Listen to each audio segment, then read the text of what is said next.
ยกมือ10 นิ้วกราบนบนอบน้อมอย่างพระติรัตนแก้วเจ้าตั้ง3 ประการอันมีพระพุทธพระธรรมพระสงฆ์อันเป็นสรณะที่เปิ่งตีเคารพนับถืออันสูงสุดในชีวิตกราบคารวะแตบไตไวยสาบารมีธรรมพระมหาเถรานุเถระ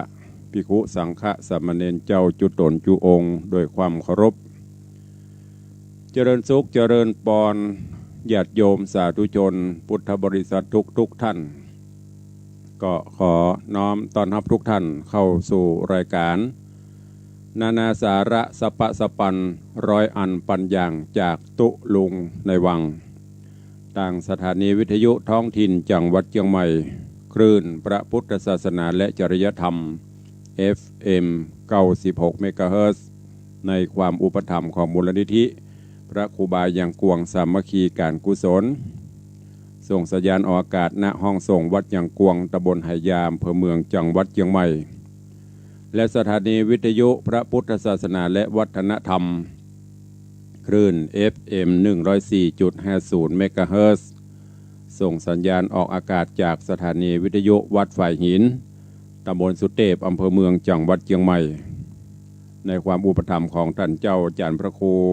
สมุวิศวัตรวรกิจโจท่านผู้อำนวยการสถานีและพร้อมกันนั้นก็ลิงก์สัญญาณไปยังสถานีวิทยุวัดห้วยตองซักอำเภอจอมทองจังหวัดเชียงใหม่สถานีวิทยุ CM77 วิทยุอินเทอร์เน็ตล้านนา ตลอดจนวิทยุชุมชนที่ต่างผู้อำนวยการได้ถวายเวลาลิงก์สัญญาณออกอากาศให้ญาติโยมต่างหลายได้รับฟังกันรายการนี้ดำเนินโดยตุลุงในวังอาตมาภาพพระ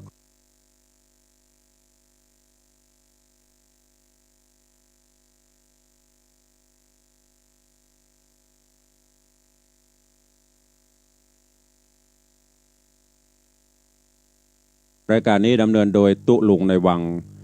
อาตมาภาพพระครูวิสิทธิ์ศิลาภรณ์เอ่ยกับปออกไม่ออกศรัทธาเป็นประจำในยามค่ำยามแรงของวันเสาร์และวันอาทิตย์ในส่วนของวันอาทิตย์วันนี้ในส่วนของคลื่น96 เมกะเฮิรตซ์อยู่ด้วยกัน40 นาทีตั้งแต่5 โมงถึง5 โมง 40ในส่วนของคลื่นวัดฝ่ายหินวัดห้วยตองซักและต่าง CM77 อยู่ด้วยกันถึง6 โมงเย็น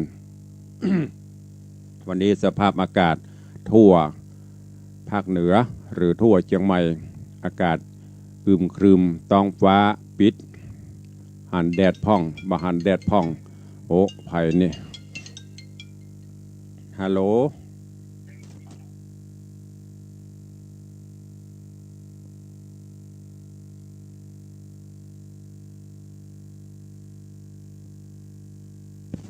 ดีท่านเจ้าจันทร์มหาสมบัติ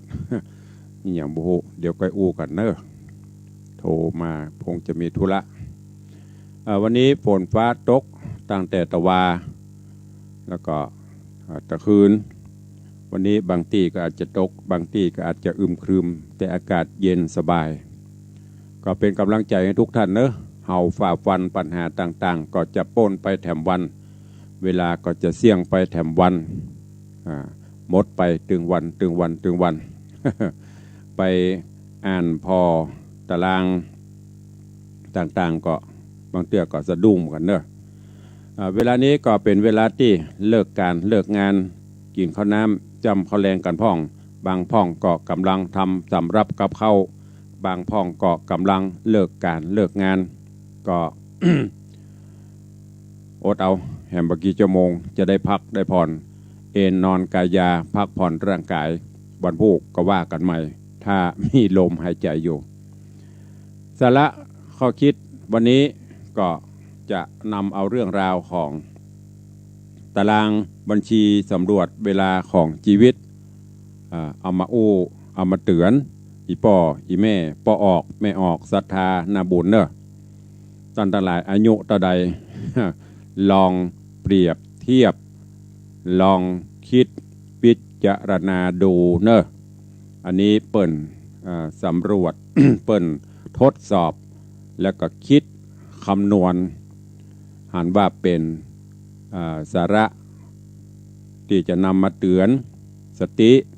เตือนวิถีชีวิตเตือนความเป็นอยู่ของสาธุชนอีป่ออีแม่ป่อออกไม่ออกศรัทธาเฮาว่าเฮาเกิดมาอายุเฮาเต้าอี้เฮาใจเวลาหมดไปเท่าใดเวลาเฮาเสี่ยงไปเท่าใดแล้วจะเหลือเวลาที่จะอยู่บนโลกมนุษย์นี้แถมกี่วันเบื่อที่เฮาจะไม่ได้ประมาทในชีวิตในความเป็นอยู่เกณฑ์อายุเกณฑ์ตารางบัญชีสำรวจเวลาของชีวิตนี้เปิ้นเอาเกณฑ์75 ปีเนอะ75 ปีเป็นเกณฑ์ถ้าอยู่นอกจากนั้นอย่างแม่อุ้ยมอนจันยาสมุทรแม่อุ้ยมอนจันคำแม่หมอพิมพันธ์หมู่เฮาที่อายุเลยนี่ไปถือว่าเป็นบุญกุศลแต่เกรดเฉลี่ยเปิ้นเฉลี่ยอายุเฮาตั้นทั้งหลายบอกว่ายิงบอกว่าจ่ายเนี่ยจะอยู่ประมาณ75 ปี ถ้าเกินกว่านั้นถือว่าบุญเฮาบุญหูกรรมม้วนบางพ่องก็ไม่ใช่บุญนะหลวงกรรมแต่ถ้าอยู่สุขสบายบ่เจ็บบ่ไข้บ่ป่วยนั่นก็อยู่ได้บุญแต่ถ้าเขาเจ็บเป็นอยู่ก็ยังมีกรรมเขาอยู่เนอะเพราะนั้นก็ลองฟังพอเนอะฟังแล้วคิดพิจารณาเอาจะไปสลดหดหูเนอะอันนี้เป็นค่อนข้างจะแน่นอน ค่อนข้างจะ95%บัดเต็ม100ก็95%สมมุติเติมตั้งแต่อายุ25ไปจนถึงอายุ75 ปีที่เกินนั้นว่ากันเนอะ ลองเอาปากกาลองเอาสมุดกระดาษเนอะเตรียมจดบันทึกไว้เนอะปออุ้ยแม่อุ้ยอีป่ออีแม่ปอออกไม่ออกศรัทธาแล้วก็ลองเอาไปคิด พิจารณาดูเนอะว่าเวลาบนโลกของเราจะเหลือกี่วันจะเริ่มตั้งแต่อายุ25 ปีเป็นต้นไปสมมติว่าปีนี้อายุท่าน25 ปีเนาะอายุ25 ปีเวลาตีตันลูกหลานตันเต้าเฮาที่อยู่ในวัยเบญจเพศนะอายุ25 ปีเวลาที่ใจไปแล้วเสี่ยงไปแล้ว9,125 วันลองจดไว้เนอะ อายุ25 ปีใครที่อยู่วัยเบญจเพศลูกหลานตันเต้าเยาวชนทั้งหลายนะ25 ปีตั้นใจไปแล้วเสี่ยงไปแล้ว9,125 วันคงเหลือเวลาที่จะเหินเดินบนโลกมนุษย์นี้แถม 18,200 50 วัน 18,250 วันอันนี้ภายเตี้ยอายุ25 ปีนะอายุ25 ปีปีนี้ท่านจะมีชีวิตอยู่หรือว่าอยู่แฮมอันนี้พ่อเกณฑ์เฉลี่ย75 ปีเนอะมาตรฐานเฉลี่ยนะจะเหลือเวลาใจแฮม18,250ถ้าอายุ26 ปีอายุ26ใจเสี่ยงไปแล้ว9,490 วันหมดไปแล้ว9,490 วันเหลือเวลาแถม17,885 วัน17,885 วันอายุ26นะถ้าอายุ27 ปีอายุ27ใจเวลาเสี่ยงไปแล้ว9,855 วัน9,855 วันจะเหลือเวลาบนโลกนี้แถม17,520 วัน17,520 วันอายุ28 ปีอายุ28ไผ่เตี้ยอายุ28 ปีเนอะฟังไว้ตั้นใจเวลาบนโลกนี้หมดไปแล้ว1,220 วัน1,220 วันถ้าอายุท่านถึง75 ปีก็จะเหลือเวลาแถม17,155 วัน17,155 วันภายที่อายุ29 ปีอายุ29 ปีท่านใจชีวิตใจเวลาหมดไปแล้ว1,585 วัน1,585 วันยังคงเหลือเวลาถ้าอายุเต็มถึง75นะก็จะได้ใจเวลาใจชีวิตแถม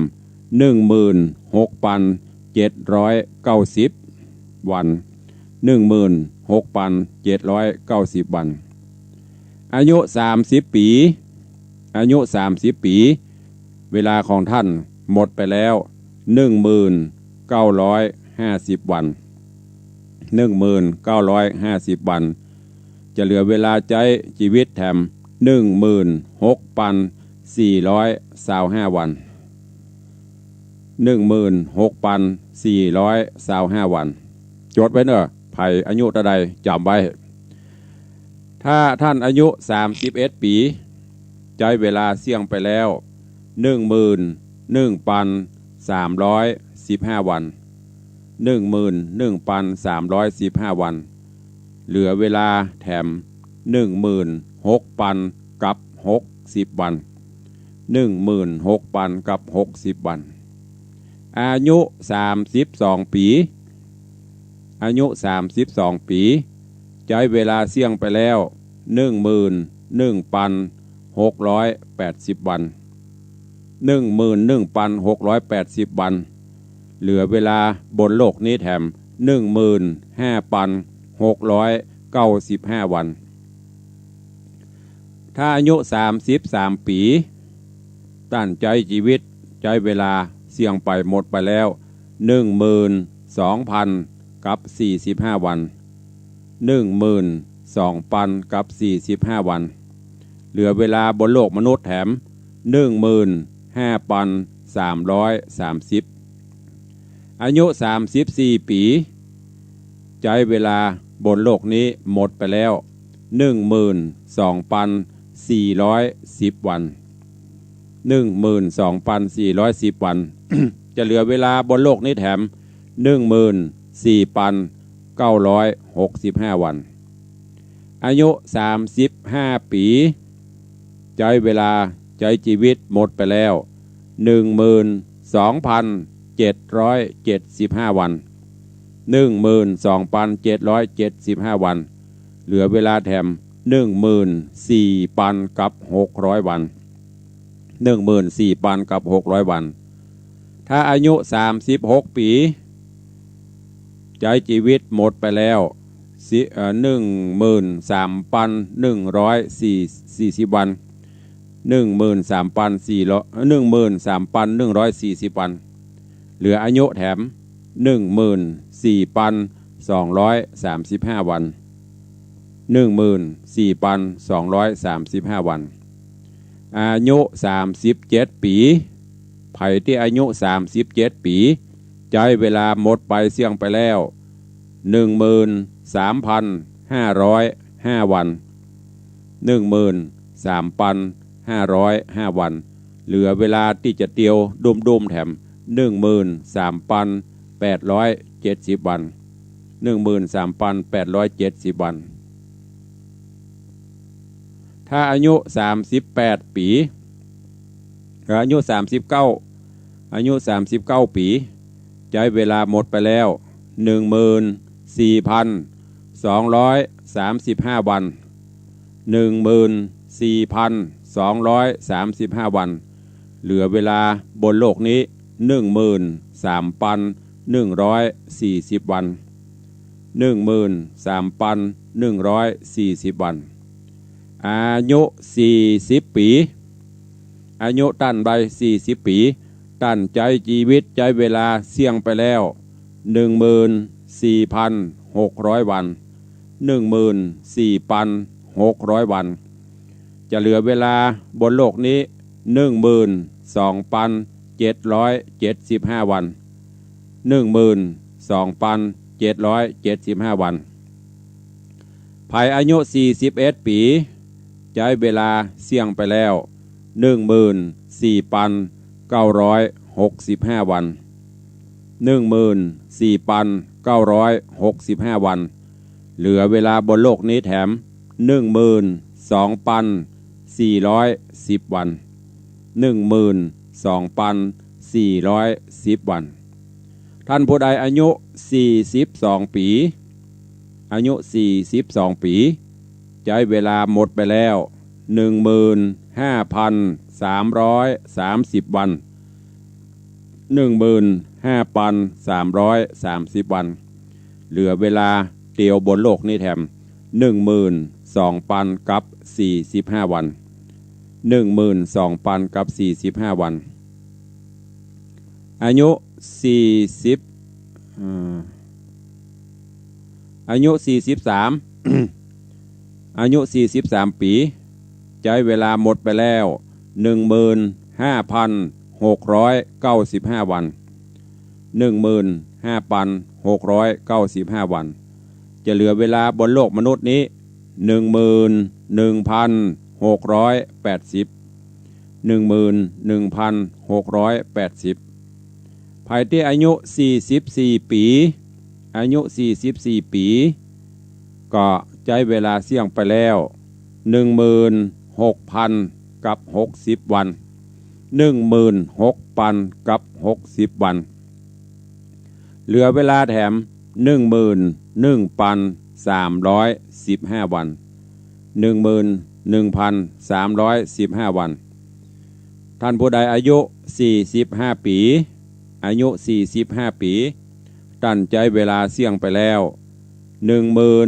16,425 วัน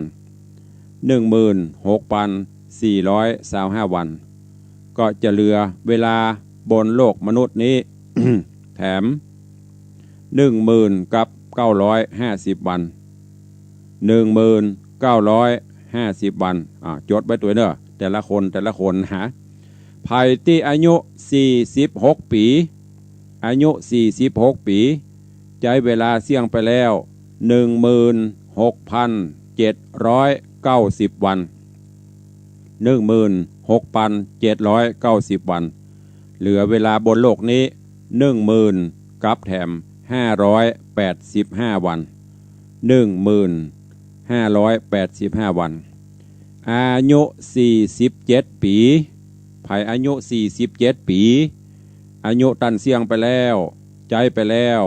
17,155 วัน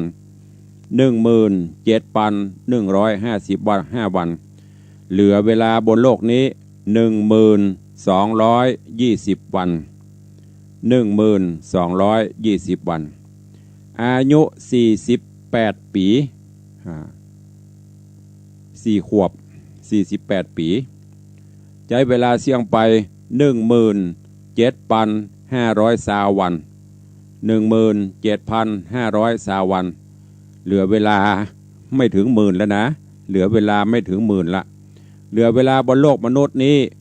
9,855 วัน 9,855 วันอายุ49 ปีใช้เวลาหมดไป 17,855 วัน 17,855 วันคงเหลือบนโลกนี้ 9,490 น่าสลดใจเนาะลดลงเนอะเหลือ 9,490 อายุ50 ปีเกิงพอดีถ้าเป็นเวลาเที่ยงวันเป๊ะภายอายุ50 วันอายุ50 ปีด้านใจเวลาหมดไปแล้วเสี่ยงไปแล้ว 18,250 วัน 18,250 วันภายที่อายุ50 ปีนะเราจะเหลือเวลาแหม 9,125 วันเนอะถ้าอายุยืนยาวไปถึง75 ปีนะจะเหลือเวลาบนโลกนี้แถม 9,125 วันเนอะอันนี้ได้เต็ม1 ขวบ ได้กึ่งทีนี้อายุเริ่มย้อนหลังแล้วเนอะเริ่มปีคืนอายุ51 ปีอายุ51 ปีใช้เวลาหมดไปแล้ว 18,615 วัน 18,615 วันเหลือเวลาบนโลกมนุษย์นี้ 8,760 วัน 8,760 วันอายุ52 ปีใช้เวลาหมดไปแล้ว 18,980 วัน 18,980 วันเหลือเวลาบนโลกมนุษย์นี้ 8,395 วัน 8,395 วันอายุ53 ปีใช้เวลาหมดไปแล้ว 19,345 วัน 19,345 วันเหลือเวลา 8,000 กับ 30 วันเนอะ 8,000 กับแถม 30 วันอายุ54 ปีหมดไปแล้วเสี่ยงไปแล้ว 19,710 วัน 19,710 วันเหลือแหม 7,665 วัน 7,665 วันเนอะภายที่อายุ55 ปี ใช้เวลาเสี่ยงไปแล้ว 20,000 กับแถม 75 วัน 20,000 กับแถม 75 วันเหลือเวลาบนโลกนี้อีก 7,300 วัน 7,300 วันอายุ56 ปีอายุ56 ปีใช้ไปแล้วเสี่ยงไปแล้ว 2,440 วัน 2,440 วันเหลือบนโลกนี้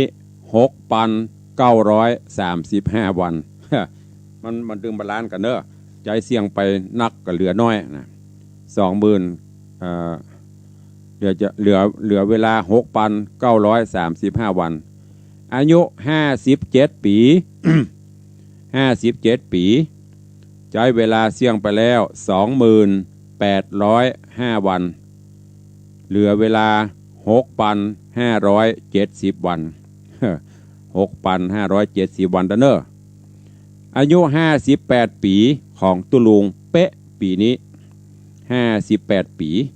เต็มเมื่อวันที่21ที่ผ่านมาตุลุงใช้เวลาเสี่ยงไปแล้วบนโลกมนุษย์นี้หมดไปแล้ว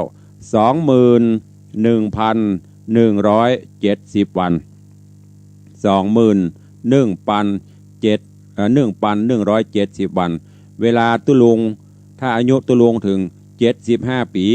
ตุลุงจะเหลือเวลาหายใจบนโลกนี้แถม 6,200 กับแถม5 วันมันจะถึงก็75นี่ประเด็น58เต็ม กำลังจะ59ย่างบักกี่วันมานี่เหลือเวลาที่จะอยู่กับศรัทธา6,205 วันถ้าอายุตุลวง75เนอะถ้ามันเกินกว่านั้นไปกับบุญภัยอายุ59ปีอายุ59ปีเวลาของท่านหมดไปแล้ว 21,535 วัน 21,535 วันคงเหลือเวลาบนโลกมนุษย์นี้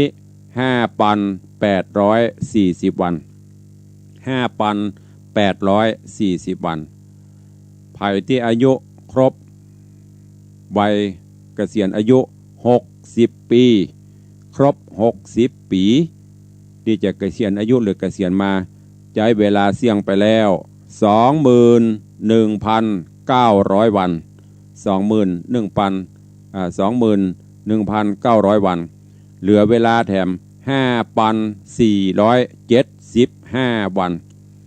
5,475 วันอายุ61ปี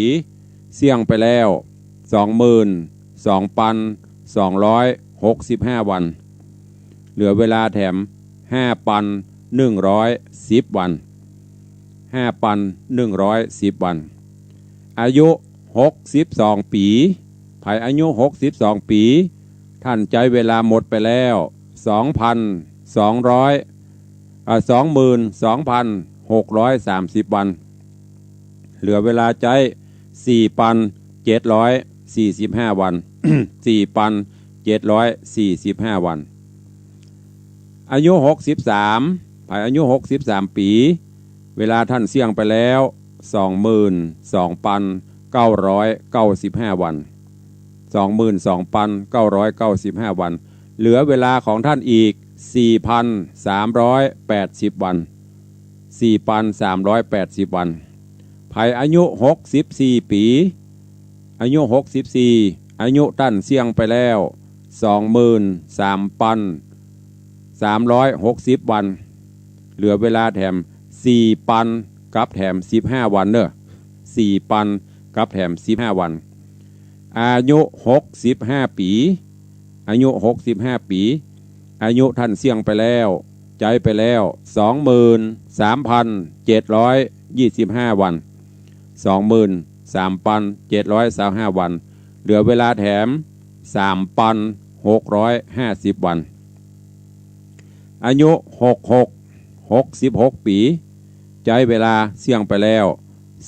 24,000 กับ90 วัน 24,000 กับ 90 วันเหลือเวลาบนโลกนี้แถม 3,285 วัน 3,285 วัน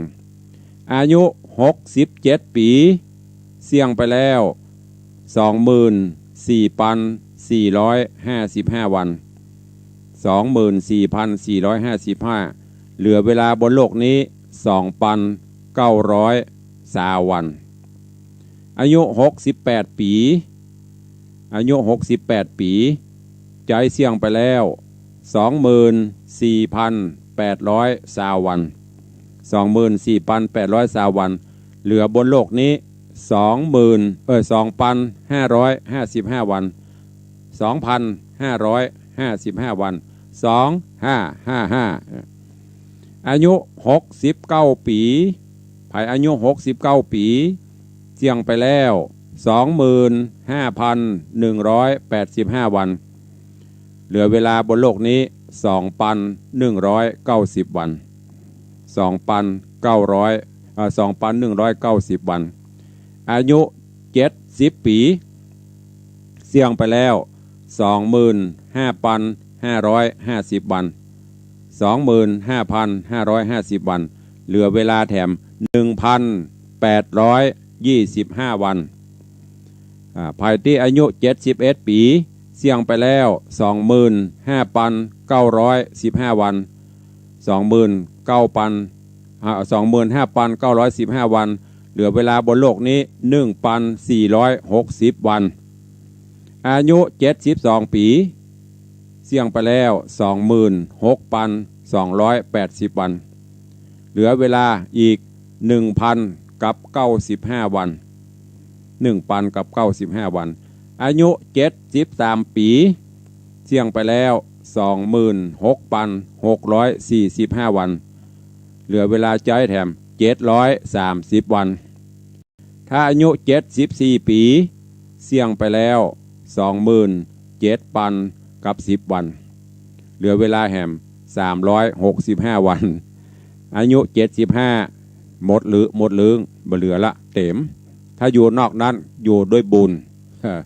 ฟังแล้วจะไปสลดหดหูใจเนอะเตือนสติของตุลุงถ้าอายุตุลุงถึง75ตุลุงจะเหลือเวลาแถม 6,205 วันมัวเตี้ยขอต่อให้ได้อยู่หู ก็นำมามาจ๋าอันนี้เปิ่นเตรียมคิดค้นสถิติเปรียบเทียบเตือนสติเฮาเนี่ยบ่ต้องไปโลภบ่ต้องไปหลงบ่ต้องไปกอบไปโกยไปกำอย่างนักเสี่ยงไปถึงวันนั้นมันจะได้นะถ้าว่าใจเวลาละ2,000เหลือแหม3-4 หมื่นวันอันนั้นผมว่าอันนี้ฮะก็เดี๋ยวก็เสี่ยงไปแหมวันนะฮะเสี่ยงไปหาโอกาสหาเวลาพอตัวเก่าดูตัวเก่าเนอะกลั่นจิตกลั่นใจให้ใสสะอาดบำเพ็ญทานนะศีลปารมีปั่มเปงภาวนาปะเตอะยิ่ง60ขึ้นไปเนี่ยเตรียมพร้อมซ้อมตัวแล้วบ่ต้องไปโลภบ่ต้องไปกอบบ่ต้องไปโกยบ่ต้องไปห่วงลูกห่วงหลานห่วงนั่นห่วงนี้เนอะเตือนแล้วอย่าหาว่าไม่เตือนยิ่งห่วงนักกระตุกนักกอบโกยเอาปฏิทิกตายแล้วได้ไปตัวก่อนไผ่แบกหีบสมบัติไปตัวพ่องไผ่ขับรถเบนซ์ไปตัวพ่องไผ่เอาโฉนดที่ดินไปตัวพ่องสุดท้ายทิ้งไว้เป็นสาธารเฮาก็ไปคนเดียวกึ่งดึงเผาบึ้งบังก็เดี๋ยวกับตัวไผ่ตัวมันเดี๋ยวก็กระดูกออกยอกใหม่ๆนี่ก็ทำบุญกับบางสกุลเจือหน่อยเหมือนเข้าหายแสบฝากไว้กับทุกท่านตัวเวลากับเวเนาะปะแป๊บผ่านไปแล้ว30 กว่านาทีเหลือเวลาแถมประมาณ7 นาทีจะตักตายน้ำใหม่กับพี่น้องศรัทธาตั้งขึ้น96ก่อนเพื่อมีภัยจะจะจากัน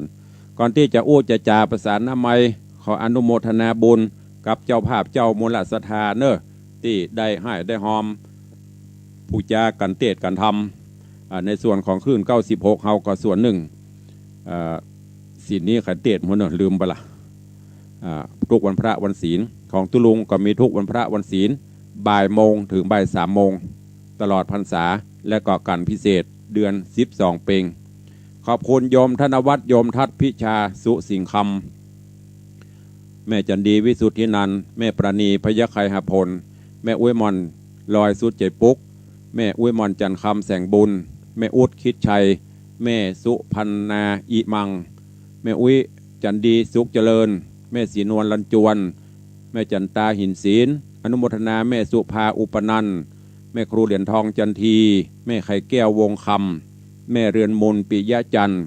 ป้อหมอวงสว่างแม่หมอพิมพันธ์การจนะกมลอันนี้การพิเศษเดือน12 เปงแล้วก็โยมธนวัฒน์โยมทัศพิชาสุสิงคำตั้งการพิเศษเดือน12 เปงแถมกัน1ป้ออินเดชแม่เพนศรีขัตติรสบ้านกับแปงหินเทพเสด็จป้อสุวิทย์แม่สุนีรัตน์เขื่อนแก้วตาบโอร้านร่มใบบุญสังฆพันธ์ประตูเชียงใหม่แม่จันฟองละอปงดอนแจโหมลำปางแม่อุ้ยมอนจันคำแม่อุ้ยมอนจันยาสมุทรบ้านน้อยสันกระแปงนายเด่นนางรัตนาอุ่นแก้วพร้อมครอบครัวแม่แสงเอ้ยเตชะตาครอบครัวนายสมชายนางจันเรืองปิยะจันทร์บ้านดอยซิวแม่บุญชุมบุญพิมลพร้อมครอบครัวแม่แฝกใหม่หมู่1แม่อุดคิดชัยพร้อมครอบครัวอันนี้ร่วมทำบุญเดือน12 เปงแหมแม่อุ้ยมอนจันทร์คำแสงบุญพร้อมลูกหลานอันนี้ประเพณีเดือน12 เปงอุทิศกุศลให้พ่อสางแดงแม่เท่ายุ่ยณลำปางของแม่อุดนี้อุทิศกุศลให้แม่มอนจันทร์คำชุมพูป้อวิถาแม่อุ้ยนางคำดวงดาวของแม่บุญชุมบุญพิมลนี้อุทิศบุญกุศลให้ป้ออุ้ยจันตาแม่อุ้ยปุ๋ยคำจมและญาติพี่น้องผู้หลงรับก็อนุโมทนาบุญขอบคุณตัวเนอะอันนี้เป็นรายนามผู้ร่วมบริจาคปูจากันเทศกันทำทั้งตลอดพรรษาและโอกาสพิเศษวันเดือน12 เปงเข้ามาได้สายที่10817836540ฟังแล้วเป็นจะได้พ่องรู้สึกเป็นยังไงอายุเราเหลือกี่วัน ใครฟังอยู่ที่ไหนเข้ามาได้เด้อเวลาจะหมดแล้วก็เดี๋ยว96เหลือเวลาแถม5 นาทีเปิ้นก็จะตัดสัญญาณแล้วเด้อมีก็แฟนคลับ FC แฟนรายการมีไหมดักปิ้งวินบอยเนี่ยกำลังใจไม่มีเลยกำลังใจไม่มีก็หายนะยังไม่เจ้ากันมากันนะประเด็นนี้ข้าจัดก็กำลังใจบ่มีก็หายเจริญปอนปเลี้ยงธนวัฒน์ไว้แสกไว้แสกครูบาอาจารย์นักหลายFD แต่อ่อนกันแน่เหลือยกที่เหลือเอาปเลี้ยงเหลือกี่วันเอาปเลี้ยงเหลือกี่วันเดือน9เดือน5 ปัน475วันบุกเลยเหลือ74นับถอยหลังถ้าถึง75เป็นยังหมู่เฮานี่นักอะ120 150หมดอะของด้านครับมันบุกเหลือ6,200เป็นยังได้ต่อ205วันเนี้ยมันบุกกัน204ว่ะเดี๋ยวอย่าไปขอต่ออยู่ที่ชามาถึง10,000แล้วอ่ะอันนี้ค่อนข้างจะแน่นอนอยู่ด้วยบุญอยู่ด้วยบุญหมู่เฮาเขาเนี่ยมัน100ขึ้นหมดอ่ะดีละสาธุเด้อแต่ได้หูตัวไว้ครับอนุโมทนาสาธุไว้หัวยามแรงเจริญปอนเด้อขอบคุณกับโยมปเลี้ยงธนวัฒน์อันนี้เป็นเตือนสติเจริญปอนหายไปอย่าเอาเข้ามาใหม่สายหลุดเด้อเจริญปอนคุณลุงใจอ่อนขนาดข้าเจ้าเหลือ2,900วันน่ะเข้าใจมันทำบุญสูญตานไปโลไปโกยกินตานไปปีนี้เจ้า67อ่ะนั่นน่ะเหลือกี่วันก่อ2,900วันนั่นน่ะเดี๋ยวจะต่อคะแนนพร้อมกันทำนักเด้อ120หมดอ่ะก็กลับนักเหลือออกไปไหนก็หาแต่แม่พระเจ้า90แล้วนะนั่นน่ะบุญอยู่ด้วยบุญของเปิ้นอันนี้เปิ้นเฉลี่ยตึก75ของเฮาเขานี่เกินหมดอ่ะหมู่ FC ตุลุงเนี่ยสาธุเนสาธุอนุโมทนาของพ่อเลี้ยงน่ะตุลุงเฮ้199ก่อนพ่อเลี้ยงธนวัฒน์แม่ครูว่าใดเคยสาธุใจอ่อนให้มาถึง365แล้วเนาะตาใดล่ะมาถึง365เต็มปีแล้วเดี๋ยวจะเติมเฮ้อไม่เป็นไรมูนี้เติมเฮ้อได้หมดอ่ะเดี๋ยวจะเสกพวกใจอ่อนเนาะกับเตือนสติเอานะจะดีสาธุไม่เป็นไร199ปีเหมือนกันหมดอนุโมทนาจะไปใจอ่อนนี่เพื่อมาเตือนมาได้บุญเขานักสร้างบุญไปพอเนนนั่นหรอที่ประวัติน่ะสามเณรจะตายภายใน7 วันเนอะปิกไปบ้านไปจองไปปล่อยปู่ปล่อยป่าไปหันเตียวไปบ้านไปหันระหว่างกลางต่างไปปะป่าอยู่ในหนองเอาป่าไปปล่อยสุดท้ายมาต่ออายุประเมินปกายขณะแม่อุ้ยมอนจันยะสมมติว่าได้เขาใครเมื่อแล้วนะเปิ้นคือ91เขาตักมักกับบ่เมื่อด้วยมันไม่ถึงเวลาเนี่ยบุญเนอะอยู่ด้วยบุญอันนี้เกณฑ์เฉลี่ยเพิ่มมาได้75 ปีแต่ของเฮาเขานี่นักกว่านั้นหมดอ่ะของอันไม่เลี้ยงทัดพิชาอันโอยปอนตุลุงอย่างล้านปีปะต้อมมันอย่าบอกตะแมงตะพำเลยเจริญปอนเจ้าไว้เจ้าว่าเหลืออายุเหลือ900 ฝ่ายแต่เดียวเนี่ยเป็นอย่างเดี๋ยวตุลุงต่อถ้าถึง75นะถ้าบ่ถึงก็บ่ถึงนั่นน่ะ900 ฝ่ายนี่นะเหลือ7เท่าใด72เจ้าเมินอยู่ต่อไป99 ปีต่อกันเนอะอันนี้ใส่กันทำนักนักเด็ดต่อทั้งหมดอ่ะสาธุอนุโมทนาก็จะไปกลัวมันเป็นว่าความจริงก็คือความจริงอยู่ได้แค่ไหนก็ไปอยู่ตามนั้นต้องไปซีเรียสอย่างมันแต่มันสร้างคุณงามความดีไปอย่างตุลุงบอกนะสามเณรไปปะป่าเอาไปป่าไปปล่อยต่ออายุไปแหมจัดเมินเขาก็สร้างคุณงามความดีไปกันเนาะอายุอันนี้เตือนนะเพื่อเตือนอ อายุเขาเหลือได้อีจะไปโลภมันถ้าไปห่วงอย่างนักละกินตานไปสร้างบารมีทำไปบุญมันจะส่งโยให้เราสุขภาพสมบูรณ์แข็งแรงได้อยู่กินอยู่ตานแต่ถ้ามันเหลือเวลากูเหลือเวลาแถม300 วันก็นี่กูจะโลภจะโกงนะสัมปันเมือเนอะสัมปันได้ปีกจะเลินปอนเด็กหญิงอุดว่า8 เลยแล้วเนาะเรียนตั้งน้อยเนาะเหลือมันบัดเสียงอันนี้มันบูนมันเตื่อมกะอันนี้เขาฝากไว้นักแล้วหรอเอาบุญมันว่ากันนั้นนะเอาทำบุญทำทานไปต่อไปเรื่อยๆไปตั้งหน้าเจ้ากล้าหอมกันทำ2 กันนี่กับเพื่อแหม100 ปีโลสาธุอนุโมทนาเด้อสาธุพ่อหองอันปเลี้ยงธนวัฒน์ไม่เลี้ยงทัดพิจากันเตศตลอดภาษา 50,000กันเตศเดือน12แหม3 ปันปดทดต่ออายุเขาบนน่ะ10,000 ปีหมื่นปีบนน่ะตัง104ตัง96สัญญาณมีอยู่ก็หาก็จะได้ลำได้ลากันสักกรรมเนาะเดี๋ยวเพิ่นจะได้ทำวัดสวดมนต์เด้อก็เดี๋ยวมาปะกันทำกรรมฟังอันซอนี่ไปก่อนเนาะก็เดี๋ยวเผื่อ96เพิ่นจะทำวัดสวดมนต์ละเจริญปอนเด็กหญิงปราณีฮัลโหลก็ไปฟังตามวิทยุนะมันไม่ได้ยินโดยยกแยกกับว่าแหละจะไปทราบไปเย็นว่าปล่อยอะไรล่ะปล่อยเตอะแต่อายุยืนเห็นน้อยก็ต่อแล้วเราซื้ออายุปีละหมื่นถ้าทอดตุลุงต่อเหรอสาธุอนุโมทนาไปอ่อนมันอย่าปฏิบัติธรรมมาบุญเขาถึงนักโควิดมาจ่ายอ่อนนี่หมอไปอ่อนมันแข็งแรงทำบุญไปมันถึงต่อไปมัน2 อย่างก่อนนะอย่างต้องไปเย็นนักก่อนมันไหลไปหมดอีกที่นั่นว่าถ้าจะมีคนขายเป็นถุงซื้อไปปล่อยเถอะทำไปสร้างบุญกุศลไปมาถึงต่อเนอะปล่อยหนองเสดียมก็ได้ปล่อยหนองเสดียมก่อนสาธุเด้อบุญรักษาจะไปกลัวมันอย่างมากวนเนอะถึงเวลายังไงมันก็ถึงไปแต่นี้เพิ่นเอามาเปรียบเตือนสติเฮาเอาพักสักกรรมเนาะฟังซอแต่ว่าก็เปิดให้ฟังรอบละอาจจะไม่ได้ตั้งใจฟังวันนี้ฟังแถมล่อมฟังแล้วซึ้งฟังแล้วกัดอกฟังกันสักกรรมเนาะแล้วก็มาปะกันต่อในชั่วโมงที่2ในยกที่2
เจเนฟิกขวดนี้นะคะบอกได้เลยว่าเป็นสกินแคร์ที่ใช้ได้ทุกวันเช้าเย็นใช้แล้วรู้สึกผิวชุ่มชื้นสดชื่นนุ่มเด้งอิ่มฟูรู้สึกผิวแข็งแรงขึ้น1ให้5 ดาวไปเลยมาลองกันนะคะแล้วทุกคนจะตกหลุมรักเจเนฟิกแบบหนึ่งเดือน12เป็งเป็นวันปล่อยผีสืบฮีบประเพณีมีมาแต่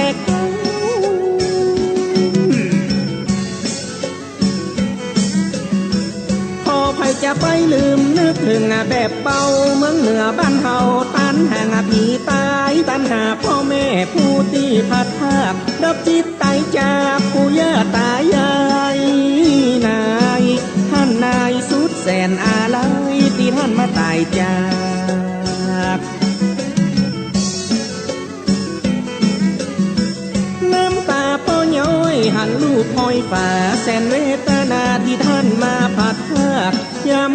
คนดิ้นรนลำบากอดทุกข์อดยากเลี้ยงลูกเนื้อใหญ่กูพ้นได้สร้างหลักฐานให้ลูกหลานของตนตากแดดหอมฝนดิ้นรนเพื่อลูกบ่มีของเฮาพระเจ้าทรงตนสร้างเฮาเป็นคนมีเลือดมีเนื้อ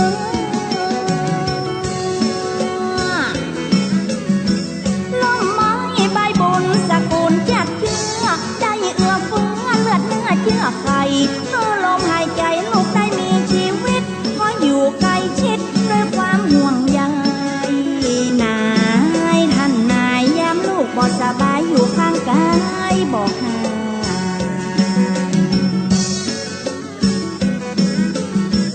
ลูกต้องการหยังบ่แม่เศร้ามาลูกมีปัญหาแม่อยู่เคียงข้างบอกเมื่อใส่ใจลูกได้อ้างว้างคอยชี้แนวทางเป็นตัวอย่างให้ลูกยิ่งใจประเดี๋ยวมีสภาพฐานะสบายเงินทองมากมายท่านสมาตายละลูกพักเมียแปลงเตรียมขวัญตายละลูกหลานเธอได้เป็นคำ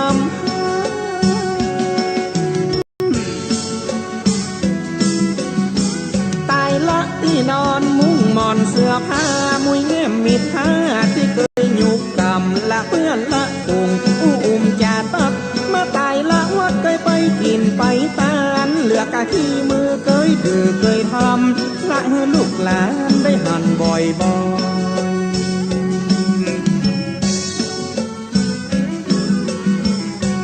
ลูกขาดพ่อมันต่อหังแฟนลูกขาดแม่เหมือนแตนหังห้อยลูกอะไรหาน้ำตาปอย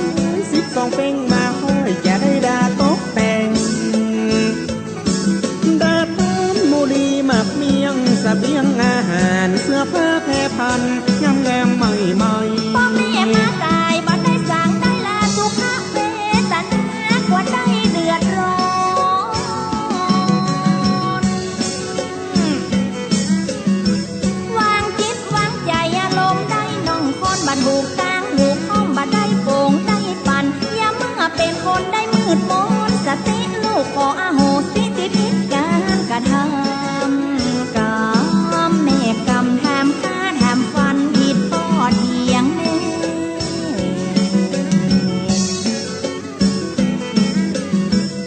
พอสิ่งศักดิ์สิทธิ์หยุดหัวที่สาโปรดได้คุณนะวิญญาณเต้เล่พอได้จักนำวิญญาณก็แม่มาแวะหับหัวตาลของลูกจักกรรมลูกขอไว้วอนอย่าโยมที่บ้านเปิดประตูหนทางเอาวิญญาณมาส่งอยู่ดงป่าไม้ที่รีเขาคอนจิ้งหรีดแมงจรห้องดังเศร้าซ้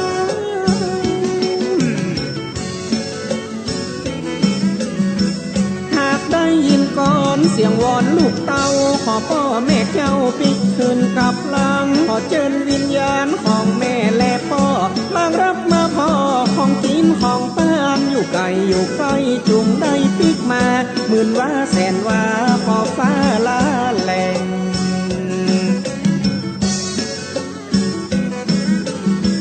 ลูกได้ละสาบักกินบัตานจังรับฝันหันเมื่อยามใกล้แจ้งพ่อแม่ตายลาต้องหน้าตายเล้งมัวควายยังแหล่งบ่มีไผ่พอไผ่ก้อยเมื่อคืนสงัดลมปัดซอยง้มใจวอยคือเติงหาพ่อลูกเกี่ยวสักปะพาชนะถ้วยโถกะละมังปิ่นโตเต่าหางโลกา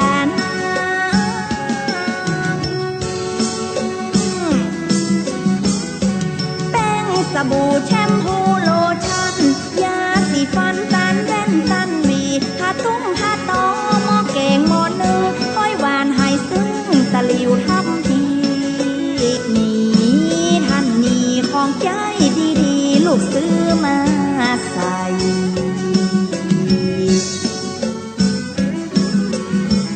เจียนเตวะบูดเข้าไปห้องหาเจียนเตวดาป้ามาจนใดมาถ่ายผ้าเก่าแล้วมาเอาผ้าใหม่เข้าของเครื่องใจเก็บไว้คู่ยางปานอ่านลูกหลานคนได้ไทยบักอินบาตานดวงวิญญาณท่านจะแจ้งจะได้ตุกเขา กินลำดีบัดตกถึงต้น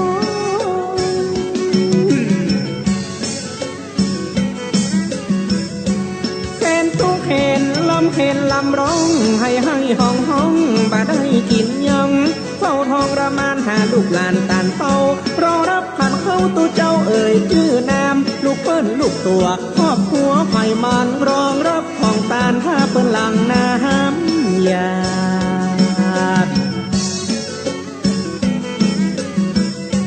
ลูกเฮยลูกไปอยู่นายตัดบัวบะเหลือใหญ่จะได้ตัดขาดพ่อแม่ตกทุกข์ระกำลำบากใส่ติ้วหิวยากมาได้กินกับเปิ้นมองหัวเป็นเพศเป็นผีซ้ำบะมีจื้อตัวนางน้ำตาญัวเปิ้นไข้หัวเข้าใส่กุศลผลบุญที่ลูกได้ทำขอเป็นสะเปาคำนำข้ามแม่นา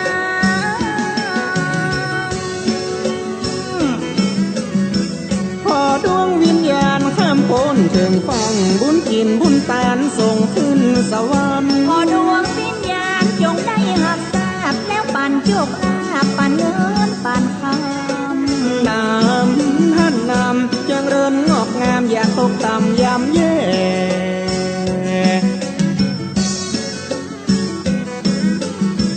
เดือน12เป็นวันปล่อยผีสืบประเพณีมีมาเก่าแก่ขอลูกทุกคนอย่าลืมพ่อกับแม่พระคุณสูงแต่ยังตึงบัดเต้าบุญมี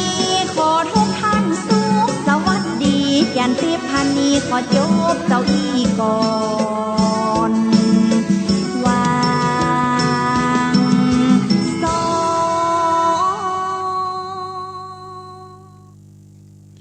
ก็ฟังซอเจิญดวงจิตวิญญาณโมทนาการฮับของกินของตานเดือน12เป็งโอ้วันนี้ตุลุงถ้าจะเอาเรื่องเศร้าๆทั้งนั้นเนาะมาโอ้มาเอ่ยกันตะกี้ก็เกตเฉลี่ยอายุแต่ละท่านแต่ละคนว่าอายุเท่าใดใจไปเท่าใดหรือว่าเสี่ยงไปเท่าใดเหลือแถมเท่าใดโดยอาศัยเกตเฉลี่ยอายุ75 ปีเป็นเกณฑ์นอกเหนือจากนั้นก็เป็นบุญบารมีที่เราได้สร้างสมไว้อย่างวันนี้ที่วัดพวกแต้มตำบลพระสิงห์ก็เสี่ยงไปแหมตนตุเจ้าท่านพระครูปฏิภาณธรรมพิสิทธิ์อดีตเจ้าคณะตำบลพระสิงห์เจ้าอดีตเจ้าอาวาสวัดพวกแต้มศาลาต้องแต้มแป่งยอดชัดทั่วภาคเหนือเขานี่วันนี้ก็ละสังขารไปโดยวัยอายุ70 ปี50 ปี50 ภาษาลดน้ำศพไปตะกี้ล่ะ เนี่ยก็ตุเจ้าพนาที่วัด7 ยอดก็ไปแห่มรูปหนึ่งท่านมหาสงฆ์ท่านพระครูอย่างชื่อเป็นอดีตผู้ช่วยเจ้าอาวาสวัด7 ยอดอดีตครูสอนโรงเรียนธรรมราชศึกษาละสังขารไปเมื่อวันก่อนอายุได้85 ภาษา55ก็เป็นพระมหาเถระผู้ใหญ่คืนนี้คณะสงฆ์อำเภอเมืองเชียงใหม่เป็นเจ้าภาพเทศสวดที่วัด7 ยอดตะกี้หลวงพ่อเจ้าคณะอำเภอทำบุญหนึ่งไปก็ได้ตอบไปตอบเพิ่นว่าบ่ได้ไปหลวงพ่อที่บ้านก็มีงานศพ2 ศพจะได้เทศหลวงพ่อก็เป็นยะฉลองศรัทธาเฮาที่บ้านเนี่ยอันเนี้ยญาติโยมทั้งหลายแวดไปก็แวดมาก็บ่ควรที่จะสลดอย่างแม่ประนีบริเข้ากลัวเฮ้ยจะไปกลัวมันเปิ้นว่าอย่างก็ตามยิ่งกลัวยิ่งเข้าใกล้ยิ่งใครได้หนีไกลไปติ๊กข้าได้หยังข้าได้ความหนุ่มกำนำไม้ข้าได้ความหล่อเหลาเอาการข้าได้กำลังวังชาเหมือนเก่าเหมือนเดิมได้ไหมไม่มีทางถอยหนีไก่ไปถึงวันยิ่งกลัวก็ยิ่งเข้าใกล้ก็คือกลัวตายยิ่งกลัวมันก็เอาไปถึงวันอย่างที่จะบอกตะเกียเสี่ยงไปถึงวันเนอะหมดไปทุกวันเตือนสติเฮา สร้างบุญคุณูปการสร้างกุศลจำศีลกินทานบะเบียดบะเบียนไผแปลงใจร่มลดละเลิกกิเลสตัณหาอย่างต่างๆเนี่ยก็จะนำพาให้สุขภาพจิตดีสุขภาพกายเฮาดีเมื่อสุขภาพจิตสุขภาพกายดีชีวิตเฮาก็จะมีความสุขอายุเฮาก็จะยืนยาวจะไปมัวยิ่งป้าอุ้ยแม่อุ้ยอีป้อยแม่ FC แฟนรายการที่ฟังอยู่ก็เหมือนกันเนอะมันต้องไปสะทกสะท้านมันต้องไปห่วงหั่นห่วงนี่ห่วงก็จากไม่ห่วงก็จากไม่วันใดก็วันหนึ่งฝากไว้ตัวก็เหลือเวลาใต้รายการแถมประมาณ 3-4 นาทีเนาะใครฟังจากต่าง104ก็ดีจากห้วยตองซักก็ดีเนอะตักตายกันหน้าไม้แหมสักกรรมก็เดี๋ยวจะได้ลำได้ลากันละใครฟังอยู่ที่ไหนพ่องเข้ามาได้ ปเลี้ยงฟังอยู่ก็ต่าง104ดังก็บดังวันนี้กุฏิสัญญาณพอพอจะติ้งเข้ามาหรอวันนี้ดักปิ้งหมด มันล่างลืมกะก็ว่าออกบ่ออกบ่ฮู้มีก่อนต่าง104ใครฟังพ่องสัญญาณเป็นยังไงบ้างเมตตาแจ้งเข้ามาตัวเองก็ว่าฟังก็96มากอง96ตัดหายแสบหมดบ่อยปล่อยตัวลวงเปิดคนเดียวก็ดีพอเลี้ยงโทรเข้ามาแสดงว่ามีอยู่เจริญปอนรอบที่2ครับไว้สา104ดังอยู่ครับเอาการเลี้ยงไว้สาไว้สาแล้วเอาใจดีครับถ้าบดีจะโดนกัดไว้สาก็นึกไว้สาครับสาธุ104ยังออกอยู่พอผู้จารีเลี้ยงว่าถ้าลองบ่ออกมาออกโดนตัดละ จะเหลือ200แฟนคลับต่าง104ก็ยังมีนักอยู่เนาะเจริญปอนตัวมาฟังนี่อยู่ดีแล้วหรอฟังตัวมาเจ้ามาแรงนั่นแหละสาธุเจ้าสาธุเจ้าใส่กันทำเนี่ยเนอะเจ้าต่ออายุซื้ออายุอนุโมทนาตัวเนาะเอาละเวลาก็บอกปอกให้พอดีเนาะระฆังออกพอดีมีก็ใครจะอู้ตัวก็เข้ามาได้อยู่1 นาทีถ้าบ่มีก็จะได้ลำได้ลาตุลุงก็เดี๋ยวเจ้าต้องขอสู่มา104ไล่สดเดี๋ยวเจ้าบไล่สกรรมประจัดสกรรมเทปออกแตนช่วงนี้ก็มันจะอากาศอึมครึมเน็ตเหนื่อยก็ต้องขอสู่มาปล่อยตุลุงพักให้พ่องเนาะถ้าวันใดเป็นเทปก็แล้วไป ไม่ว่ากันเพราะว่าทุกวันมันก็เหนื่อยเหมือนกันเนอะตื่นเจ้ามาไม่ใช่ว่าจะโลมานั่งเตะทำนะต้องทำกิจวัตรส่วนตัวส่งน้ำส่งท่าไหว้พระสวดมนต์เสียตมารีทำไม่ได้ทำก็จบไปหมดละจะเอาเรื่องใหม่มายังไม่ได้เสาะทำเตือก็ต้องขอสู่มาตัวเจริญปอนสายสุดท้ายตุลุงเจ้าแต่เจ้าฟังเจ้าบอกว่ามันไม่ใช่เสียงตุลุงนะที่ไหนก็ฟังไปก็เนี่ยกาติกก็เป็นว่าเทพอีกแต่เจ้ากะเจ้ามาเจ้าก่อนไงปุ๊กมา6 โมงก็6 โมงไป6 โมงนะแม่นละเสียงตุลุงเสียงเหม็นตู้บางสิ่งคำเสียงตุลุงนั่นแหละแต่มันเป็นเทปสาธุเจ้าว่าเอามาฟังตัวมารู้นี่ล่ะนะโมเนี่ยแม่ไรเนาะการทำก็บ่ได้เลยแย้งไงพ่องกะเป็นละโควิดก็บ่ได้กินกะคั่วบะทั่วพ่อเลี้ยงเอามาส่งกะพักนี่ก็เลยแย้งไงพ่องถ้ามันกันทำได้นักอีเตดถึงวันอยู่